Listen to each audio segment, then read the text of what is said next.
नमस्कार दोस्तों।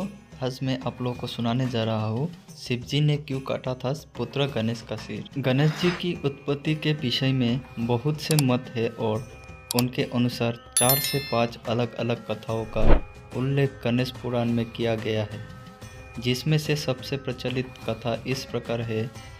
श्वेत कल्प में वर्णित गणेश जी की उत्पत्ति कथा के अनुसार भगवती पार्वती जी और कैलाशपति भगवान शंकर आनंद एवं उत्साहपूर्वक जीवन व्यतीत करते थे।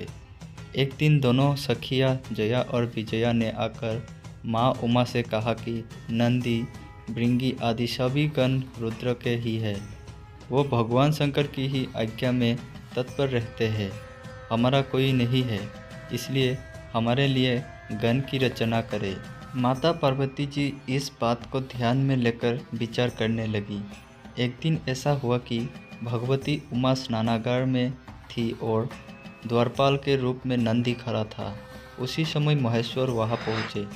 नंदी ने निवेदन करते हुए बताया कि माताजी स्नान कर रही है, किंतु नंदी के निवेदन की अवहेलना करके महेश्वर ने स्नानागार में प्रवेश किया।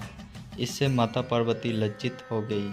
अब उन्हें जया विजया का प्रस्ताव उचित लगा और विचार किया कि यदि द्वार पर मेरा कोई गण होता तो शिवजी एकाएक इस तरह स्नानागार में प्रवेश नहीं कर पाते। इस तरह विचार कर त्रिभुवनेश्वरी उमा ने अपने अंग के मेल से एक पुतला बनाया और उसमें प्राण का संचार किया। वह बालक परम सुंदर, अत्यंत शक्तिशाली और पराक्रमी था।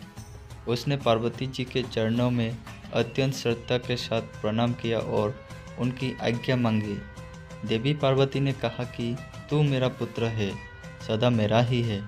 तू मेरा द्वारपाल हो जा और मेरी आज्ञा के बिना कोई मेरे अंतपुर में ना प्रवेश करे, इसका ध्यान रखना। एक बार तपस्या करके घर वापस आने पर महादेव जी घर में प्रवेश करने गए।